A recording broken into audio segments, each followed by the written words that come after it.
So I wanted to begin with, I suppose, what motivated you to get into law, because you were a chiropractor beforehand.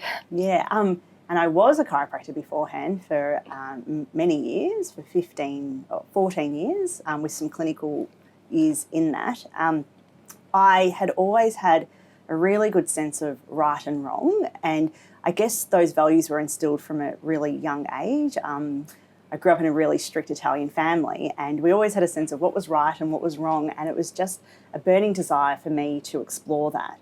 I didn't feel I was exploring that whilst being a chiropractor, and I was getting to the stage, well, it was towards the end of my study. It was a 5-year double bachelor degree as a chiropractor, and I just knew that my hands were already starting to hurt, so I needed to look at other vocations or other professions that would allow me to perhaps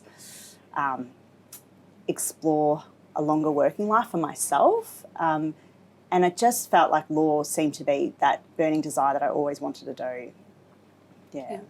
How did you find the transition from, I suppose, that type of work to law? Well, for me, it wasn't a black and white transition. There was a long grey period where I'd be practising chiropractic part-time and practising law part-time.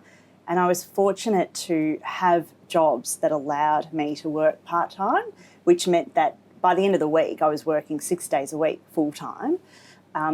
So for me, there were many years where I worked in both professions, and it was really difficult, but I couldn't just cold turkey stop chiropractic, and I really still loved it, and I still do love it now. But ultimately, the change happened when I had children, and I knew that I really couldn't do it all.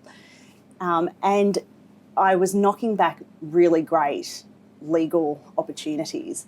And I guess I came to a point in my life where I knew I really needed to say goodbye to my first profession, which was that of a chiropractor. Yeah. Yeah.